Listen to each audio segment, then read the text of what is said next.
जय हिंद, वंदे मातरम। नमस्कार साथियों, स्वागत है आपके अपने YouTube channel tricky number 1 classes में। मैं पाल प्रवीण। आज के वीडियो में हम बात करेंगे भारतीय संविधान के कुछ इम्पोर्टेंट आर्टिकल यानी अनुच्छेद जो आपके एग्जाम के लिए बहुत ही इम्पोर्टेंट है। आप किसी भी एग्जाम की तैयारी करते हैं उसके लिए भारतीय संविधान के वह आर्टिकल, वह अनुच्छेद जो आपके एग्जाम में बार बार रिपीट हुए हैं, आज हम इस वीडियो के माध्यम से उन पर चर्चा करेंगे जो आपके एग्जाम के लिए बहुत ही इंपॉर्टेंट है।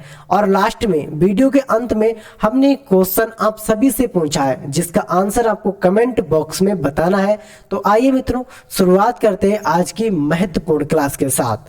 आज का पहला क्वेश्चन है मित्रों, भारतीय संविधान में कुल कितने अनुच्छेद है? बहुत ही इंपॉर्टेंट प्रश्न है मित्रों, भारतीय संविधान में कुल कितने अनुच्छेद हैं? अगर भारतीय संविधान में अनुच्छेदों की बात की जाए तो 395 भारतीय संविधान में आर्टिकल यानी अनुच्छेद है, अपने याद रखना है। आगे बात करते हैं, अगर भाग की बात करें, भारतीय संविधान में कुल कितने भाग है? तो भारतीय संविधान में 22 भाग है, अपने याद रखना है। बहुत ही इंपॉर्टेंट प्रश्न है आपके एग्जाम के लिए। अगर आर्टिकल पूछता है, अनुच्छेद पूछता है तो कितने हैं? 395। और जहां पर पूछता है कि भारतीय संविधान में भाग कितने हैं तो 22 भाग है भारतीय संविधान में, आपने याद रखना है। आगे बात करेंगे, भारतीय संविधान के किस अनुच्छेद में यह लिखा है कि भारत राज्यों का एक संघ होगा? तो यह लिखा है अनुच्छेद 1 में। अनुच्छेद 1 में लिखा है मित्रों, भारत राज्यों का संघ होगा। और कैसा संघ होता है? एक तो आपका परिसंघ होता है, परिसंघ क्या होता है मित्रों? परिसंघ होता है। फिर एक होता है संघ, परिसंघ होता है, एक संघ होता है, और एक संघ होता है जिसको जानते यूनियन, यूनियन के नाम से। क्या होता है? यूनियन। तो भारत राज्यों का कैसा संघ है? जो संघ मित्रों कैसा है? यूनियन वाला, जिसमें लिखा रहेगा भारत राज्यों का संघ है। और कैसा संघ है? यूनियन। तो भारत राज्यों का एक ऐसा संघ है यूनियन। और इसकी चर्चा किसमें है? अनुच्छेद 1 यानी आर्टिकल 1 में, आपने याद रखना है। इसी के साथ बात करेंगे मित्रों क्वेश्चन नंबर 3 की, किस अनुच्छेद में नागरिकों को मौलिक अधिकार प्रदान किए गए हैं? बहुत ही इंपॉर्टेंट क्वेश्चन है मित्रों, किस अनुच्छेद में नागरिकों को मौलिक अधिकार प्राप्त किए गए हैं? बहुत ही इंपॉर्टेंट प्रश्न है जिसका सही आंसर है आर्टिकल 12 से 35। आर्टिकल 12 से 35 में जो है मित्रों, नागरिकों के मौलिक अधिकारों को इसमें बताया गया है। इसमें नागरिकों के मौलिक अधिकार के बारे में चर्चा की गई है अनुच्छेद 12 से 35 में। बहुत ही इंपॉर्टेंट प्रश्न है मित्रों। आगे बात करेंगे, किस अनुच्छेद में नागरिकता संबंधी प्रावधान है? बहुत ही इंपॉर्टेंट प्रश्न है मित्रों, किस अनुच्छेद में नागरिकता संबंधी प्रावधान है? सही आंसर है मित्रों इसका अनुच्छेद 5 से 11। 5 से 11 में मित्रों क्या है? नागरिकता संबंधी प्रावधान दिए गए हैं, आपने याद रखना है। आपके एग्जाम के लिए बहुत ही इंपॉर्टेंट है मित्रों।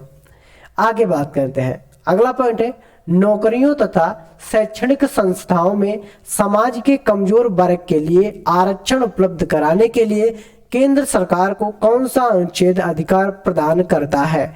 सही आंसर है अनुच्छेद 6। अनुच्छेद 6 मित्रों क्या करता है? अनुच्छेद कमजोर वर्ग के आरक्षण उपलब्ध कराने के लिए केंद्र सरकार को कौन सा अनुच्छेद का अधिकार प्राप्त करता है मित्रों? अनुच्छेद 6, आपने याद रखना है। आपके एग्जाम के लिए एक क्वेश्चन बहुत ही इंपॉर्टेंट है, कई बार इन क्वेश्चंस को एग्जाम में पूछा गया है, तो आपने इस क्वेश्चन को बहुत अच्छे से याद रखना है। और जिन लोगों ने अभी तक क्लास को शेयर और चैनल को सब्सक्राइब नहीं किया है तो सभी लोग एक बार क्लास को शेयर जरूर करें।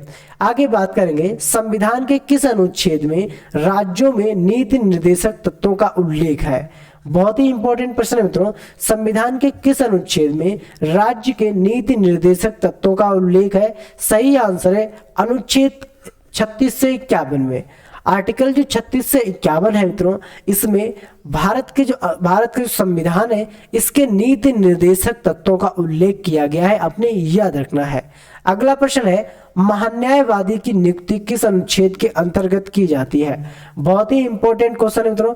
महान्यायवादी, जिसको अटॉर्नी जनरल के नाम से भी जाना जाता है, इसकी नियुक्ति का जो मित्रों नियुक्ति की जो चर्चा है वह अनुच्छेद 76 में दे रखा है, यानी आर्टिकल 76 में दे रखा है, आपने याद रखना है। आगे बात करेंगे मित्रों,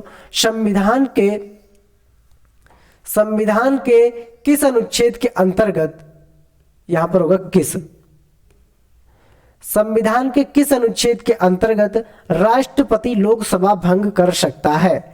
बहुत ही इंपॉर्टेंट क्वेश्चन है मित्रों। सही आंसर है आर्टिकल यानी अनुच्छेद 85 के अंतर्गत राष्ट्रपति लोकसभा को भंग कर सकता है, आपने याद रखना है। आगे बात करेंगे किस अनुच्छेद में संसद के संयुक्त अधिवेशन का प्रावधान है? बहुत ही इंपॉर्टेंट क्वेश्चन है। किस अनुच्छेद में संसद के संयुक्त अधिवेशन का प्रावधान है? सही आंसर है आर्टिकल 108 में संसद के संयुक्त अधिवेशन का प्रावधान दिया गया है, आपने याद रखना है। आगे बात करेंगे संविधान के किस अनुच्छेद में धन विधेयक की परिभाषा दी गई है? बहुत ही इंपॉर्टेंट क्वेश्चन है। धन विधेयक की परिभाषा किसमें है? अनुच्छेद 110 में। अनुच्छेद 110 में धन विधेयक की परिभाषा दी गई है। आगे बात करेंगे संविधान के किस अनुच्छेद के अंतर्गत राष्ट्रपति अध्यादेश जारी करता है? बहुत ही इंपॉर्टेंट क्वेश्चन है। संविधान के किस अनुच्छेद के अंतर्गत राष्ट्रपति अध्यादेश जारी करता है? 123 आर्टिकल 123 के अंतर्गत राष्ट्रपति अध्यादेश जारी करता है। आगे बात करेंगे संविधान के किस अनुच्छेद में सर्वोच्च न्यायालय के न्यायाधीश पर महाभियोग चलाया जा सकता है? सही आंसर है अनुच्छेद 124। अनुच्छेद 124 के अंतर्गत न्यायालय के न्यायाधीश पर महाभियोग चलाया जा सकता है।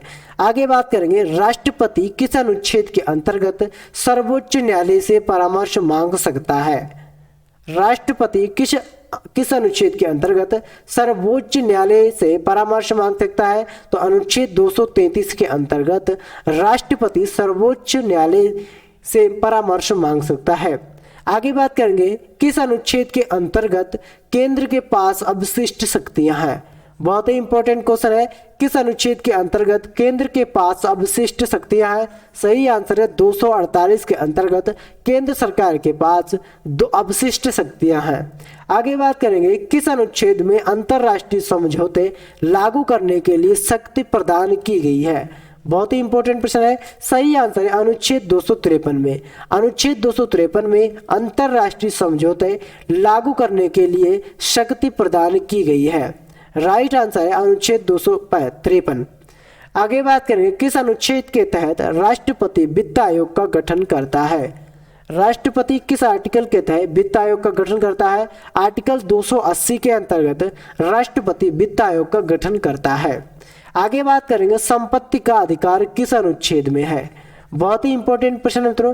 संपत्ति का अधिकार किस अनुच्छेद में है? अनुच्छेद 300 के का में। अनुच्छेद 300 के का में संपत्ति का अधिकार दिया गया है।